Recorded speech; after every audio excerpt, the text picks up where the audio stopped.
বিশ্বের সবচেয়ে ক্ষমতাধর মানুষগুলো যখন একসঙ্গে জড়ো হন তখন ঠিক কী ঘটে ভাবুন তো, এমন একটা বার্ষিক সম্মেলনের কথা যাকে ঘিরে রাখা হয় একেবারে সামরিক স্তরের নিশ্ছিদ্র নিরাপত্তায়। কোনো ক্যামেরা নেই, কোনো সাংবাদিক নেই, কিচ্ছু না। আজকের এই বিশেষ বিশ্লেষণে আমরা কথা বলবো অত্যন্ত গোপনীয় এবং বিতর্কিত বিল্ডারবার্গ গ্রুপ নিয়ে। চলুন সব রকম গুজবের ডালপালা সরিয়ে একেবারে তথ্য আর উপাত্তের উপর ভিত্তি করে এই রহস্যের গভীরে প্রবেশ করা যাক। সাধারণ মানুষের চোখে এই রুদ্ধদ্বার বৈঠকগুলো আসলে মুদ্রার এপিঠ ওপিঠের মতো। এক দলের ধারণা এরা আড়ালে থেকে ছড়ি ঘোরায়, পুরো বিশ্বের ভাগ্য নিয়ন্ত্রণ করে, এমনকি নিজেদের স্বার্থে বৈশ্বিক নানা পলিসি নির্ধারণ করে। অন্যদিকে আরেক দলের যুক্তি হল, না, এটি নিছকই একটি থিঙ্ক ট্যাঙ্ক বা বুদ্ধিবৃত্তিক আলোচনার মঞ্চ, এমন একটা জায়গা যেখানে বিশ্বনেতারা একটু একান্ত ব্যক্তিগত পরিসরে ক্যামেরার ফ্ল্যাশ থেকে দূরে বসে মতবিনিময় করতে পারেন। আজকের আয়োজনের মূল লক্ষ্যই হল এই দুই মেরুর মাঝামাঝি আসল সত্যটা আসলে কি তা খুঁজে বের করা। হ্যাঁ, ঠিক শুনেছেন, প্রতি বছর মোটামুটি এই ১৩০ জন মানুষই এই গোপন বৈঠকে অংশ নেওয়ার সুযোগ পান। একেবারে বেছে বেছে অত্যন্ত সতর্কতার সাথে রাজনৈতিক নেতা, কর্পোরেট জগতের শীর্ষ কর্মকর্তা এবং নামিদামি সব একাডেমিশিয়ানদের এই তালিকায় রাখা হয়। এরা টানা ৩ দিন ধরে একান্ত গোপনে বৈঠক করেন। গণমাধ্যমের তো কোনো প্রবেশাধিকার থাকেই না, এমনকি ভেতর থেকে কোনো লাইভ স্ট্রিম বা একটা সাধারণ ট্রান্সক্রিপ্ট পর্যন্ত প্রকাশ করা হয় না। আর ঠিক এই কঠোর গোপনীয়তাটাই বিল্ডেবর্গ সম্মেলনকে বিশ্বের অন্য যে কোনো সাধারণ সম্মেলন থেকে সম্পূর্ণ আলাদা করে দেয়। প্রথম অংশ, উৎপত্তি এবং আনুষ্ঠানিক নিয়মাবলী। এদের এই ঐতিহাসিক যাত্রার শুরুটা হয়েছিল কিন্তু সেই স্নায়ুযুদ্ধের সময়কালে। ১৯৫০-এর দশকে ইউরোপে মূলত এর বীজ বপন করা হয়। সে সময় নেদারল্যান্ডসের প্রিন্স বার্নহার্ডের মতো ব্যক্তিত্বরা পশ্চিম ইউরোপে ক্রমশ বাড়তে থাকা আমেরিকা বিরোধী মনোভাব মোকাবেলা করার জন্যই এই উদ্যোগটা নিয়েছিলেন।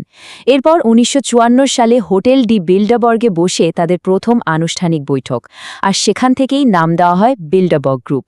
চলতে চলতে ১৯৭৬ সালে একটা বড় কেলেঙ্কারির কারণে প্রথমবারের মতো বৈঠক বাতিল করতে হয় তাদের। এরপর ২০১০ সালে উইকিলিক্স যখন এদের ঐতিহাসিক কার্যবিবরণী ফাঁস করে দেয়, তার আগ পর্যন্ত এই গ্রুপের ভেতরের খবরাখবর সাধারণ মানুষের কাছে আক্ষরিক অর্থেই এক বিরাট রহস্য ছিল। অতিথিদের তালিকার দিকে একটু নজর দিলে দারুণ একটা চিত্র ফুটে ওঠে। উপস্থিতিদের মাত্র ১/৩ মানে ৩৩% হলেন রাজনৈতিক নেতা, আর বাকি ৬৭%ই আসেন শিল্প, অর্থ এবং শিক্ষা জগৎ থেকে। সবচেয়ে চমকপ্রদ ব্যাপারটা কি জানেন? এই প্রভাবশালী ব্যক্তিরা কিন্তু এখানে কোনো দেশের সরকারি প্রতিনিধি হিসাবে আসেন না, তারা সম্পূর্ণ ব্যক্তিগত পরিচয়ে এই সম্মেলনে যোগ দেন। অর্থাৎ কোনো আনুষ্ঠানিক চুক্তি সাইন করার সরকারি চাপ ছাড়াই তারা বিশ্বের গুরুত্বপূর্ণ বিষয়গুলো নিয়ে একেবারেই স্বাধীনভাবে আলোচনা করতে পারেন। এই গ্রুপের ভেতরে খুব মজার কিন্তু অত্যন্ত কড়া একটা নিয়ম মানা হয়। এর নাম চ্যাথাম হাউস রুলস। এর সোজা মানে হল, বৈঠকে আপনি যে তথ্য পেলেন সেটা বাইরে ব্যবহার করতে পারবেন ঠিকই, কিন্তু কথাটা কে বলেছেন বা তিনি কোন প্রতিষ্ঠানের লোক সেটা কোনোভাবেই জনসমক্ষে ফাঁস করা যাবে না। তাত্ত্বিকভাবে চিন্তা করলে এই নিয়মটা অত্যন্ত ক্ষমতাধর ব্যক্তিদের একটা খোলামেলা আলোচনার সুযোগ করে দেয়। কিন্তু যেহেতু লিখিত কোনো বিবরণী কখনোই প্রকাশ করা হয় না, তাই স্বাভাবিকভাবেই সাধারণ মানুষের মনে এটা চরম একটা সন্দেহের জন্ম দেয়। দ্বিতীয় অংশ, অদ্ভুত সব ষড়যন্ত্র তত্ত্ব এবং দাবি। বিল্ডারবার্গ গ্রুপকে নিয়ে ইন্টারনেটে খুঁজলে এমন সব তথ্য পাওয়া যায় যা শুনলে আক্ষরিক অর্থেই চোখ কপালে ওঠার জোগাড় হয়। অনেকেই বেশ জোর গলায় দাবি করেন যে এরা নাকি জনসংখ্যা কমানোর গোপন পরিকল্পনা করে, ফার্মাসিউটিক্যাল কোম্পানিগুলোর বড় বড় রোগের ওষুধ লুকিয়ে রাখে, এমনকি আর্টিফিশিয়াল ইন্টেলিজেন্স বা এআই দিয়ে পুরো সমাজকে ম্যানিপুলেট করে। কেউ কেউ তো আরও এক ধাপ এগিয়ে ভিনগ্রহের প্রযুক্তি গোপন করা বা অতি প্রাকৃত আচার অনুষ্ঠান করার মতো অবিশ্বাস্য সব দাবিও তুলে বসেন। সত্যি বলতে এই তথ্যগুলো আসলে ওই চরম প্রাতিষ্ঠানিক গোপনীয়তারই একটা সরাসরি বাই প্রোডাক্ট। আসলে ব্যাপারটা খুব সোজা। গোপনীয়তা সবসময় মানুষের মনে নানা ব্যাখ্যার একটা বিশাল জায়গা তৈরি করে দেয়, আর যখন পর্যাপ্ত তথ্যের অভাব থাকে তখন এই ব্যাখ্যার জায়গাটি বড় বড় এবং অতি রঞ্জিত কাহিনীর জন্ম দেয়। একটা বন্ধ দরজার ওপাশে ঠিক কী হচ্ছে তা যখন কেউ জানতে পারে না, তখন মানুষের কল্পনা তার ডালপালা মেলতে শুরু করে, আর ঠিক এভাবে জন্ম নেয় নানা চরমপন্থী ষড়যন্ত্র তত্ত্ব।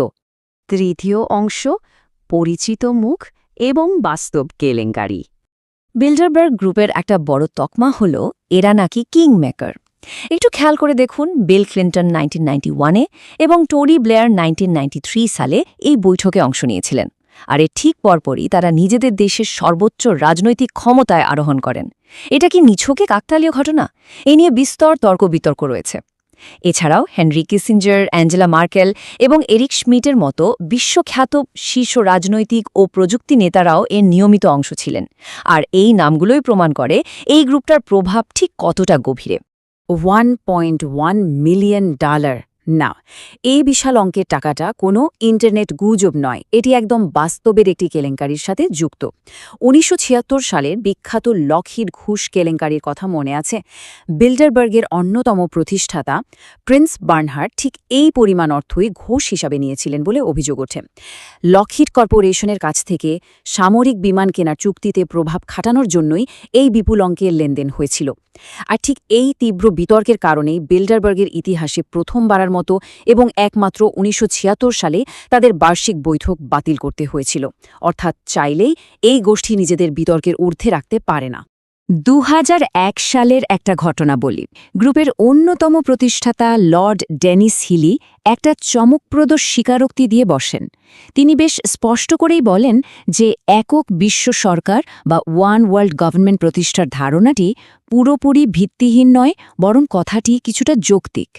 ভেবে দেখুন, খোদ একজন প্রতিষ্ঠাতা যখন এমন কথা বলেন, তখন স্বাভাবিকভাবেই তা আলোড়ন সৃষ্টি করে। অনেক সময় প্রতিষ্ঠাতাদের নিজেদের এই ধরনের খোলামেলা মন্তব্যই ষড়যন্ত্র তত্ত্বের আগুনে একেবারে ঘি ঢালার মতো কাজ করে। চলুন এবার আরেকটা বড় সংখ্যার দিকে তাকাই। 1.3 মিলিয়ন পাউন্ড। 2013 সালে যুক্তরাজ্যে অনুষ্ঠিত হওয়া একটি মাত্র বৈঠকের নিরাপত্তার পেছনে ব্রিটিশ করদাতাদের পকেট থেকে এই বিপুল পরিমাণ অর্থ খরচ হয়েছিল। একটু ভেবে দেখলে ব্যাপারটা বেশ অবাক করার মতো।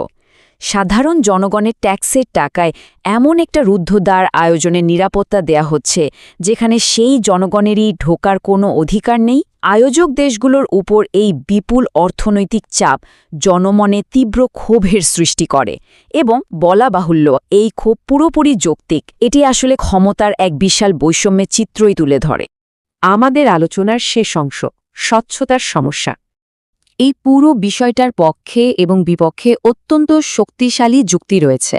সমর্থকদের মতে এটি এমন একটা নিরাপদ জায়গা যেখানে বিশ্ব নেতারা কোনো মিডিয়ার চাপ বা সাধারণ মানুষকে খুশি করার দায় ছাড়াই একেবারে সৎ এবং কৌশলগত আলোচনা করতে পারেন। আন্তর্জাতিক বড় বড় সংকট নিরসনে এই ধরনের বুদ্ধিবৃত্তিক সততা অনেক সময় ভীষণ জরুরি। কিন্তু অন্যদিকে সমালোচকদের যুক্তিটাও উড়িয়ে দেওয়ার মতো নয়। তারা বলছেন এই কাঠামোর কোনো জবাবদিহিতা নেই। গণতান্ত্রিক প্রক্রিয়ার একেবারে বাইরে গিয়ে সাধারণ মানুষকে দূরে সরিয়ে অত্যন্ত ক্ষমতাধর কিছু মানুষ এখানে বসে অনানুষ্ঠানিক সিদ্ধান্ত নিতে পারেন। এটা মূলত ব্যক্তিগত কূটনীতির প্রয়োজনীয়তা আর গণতান্ত্রিক জবাবদিহিতার দাবির মধ্যে একটা দীর্ঘস্থায়ী দ্বন্দ্ব। সব শেষে আমাদের মনে একটা ভীষণ গুরুত্বপূর্ণ প্রশ্ন থেকেই যায়। অভিজাতদের এই যে চরম গোপনীয়তা, এর মানেই কি আড়ালে থেকে বিশ্বের রিমোট কন্ট্রোল চাপার চেষ্টা? নাকি বর্তমানের এই চরম অস্থির বিশ্বে সবার অলক্ষ্যে একটু স্থিতিশীলতা বজায় রাখার জন্যে মিডিয়ার চোখের আড়ালে এই একান্ত আলোচনাগুলোর সত্যিই প্রয়োজন রয়েছে? ক্যামেরার ফ্ল্যাশ ছাড়া যখন এত বিপুল ক্ষমতা এক জায়গায় কেন্দ্রীভূত হয়, তখন এর আসল প্রভাবটা আমাদের জীবনের উপর ঠিক কতটা পড়ে তা নিয়ে গভীরভাবে ভেবে দেখার অবকাশ নিশ্চয়ই রয়েছে। আজকের এই বিশ্লেষণের সাথে থাকার জন্য অসংখ্য ধন্যবাদ।